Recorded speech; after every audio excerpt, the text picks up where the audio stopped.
Alright, this is my 1947 Taylor Way model 10,000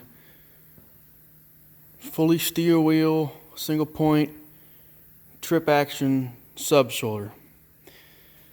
There is nothing about them on YouTube, and there's only one thing I can find about them on Google, which is a parts book / setup guide for the dealer that sold these things. Built by the company Taylor Way. You can kind of see the nameplate there. Taylor Way tractor drawn farm implements, model 10,000, serial number 2708.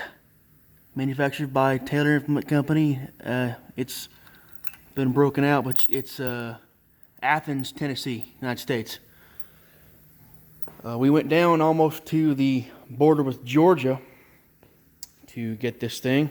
It was sitting in a junkyard, waiting in line to be fed to the crusher. Found it on Facebook Marketplace, and the junk man had put it on there because he felt bad for it.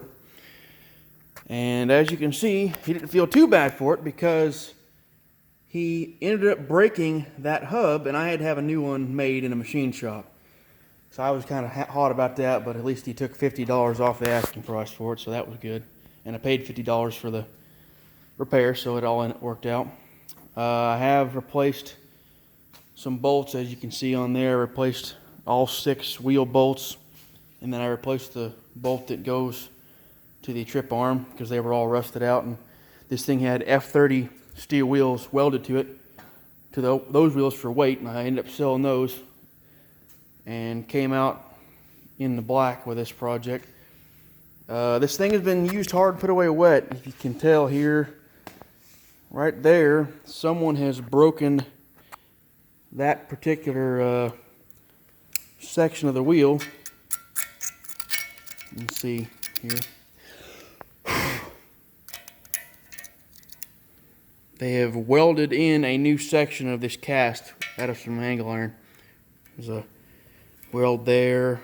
There's a weld there. This has all been remade up. Weld there, weld there, weld there.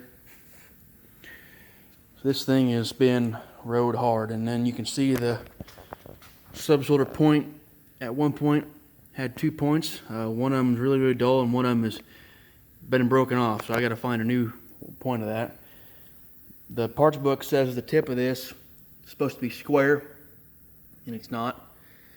Probably need to put some new grease zerks on it, but it's, other than that, it's fairly decent. The trip mechanism, however, is not decent.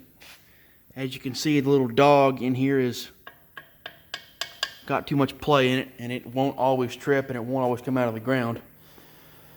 So I'm going to have to pull the trip mechanism apart for the umpteenth time and try to figure out what's wrong with it. I think I'm going to end up having to make a new pin there.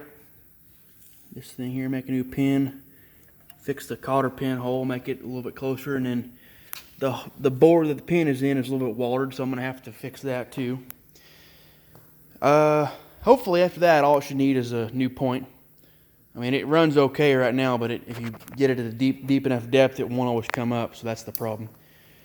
So I figured I'd make this little video about this unique and interesting piece of equipment I've got. There's not a whole lot of information on them out there. So this is Cole from Cole's Tractor Shed. If you got any comments about this, know anything about them, I'd be appreciative to hear them. Leave them in the comments, and see you later.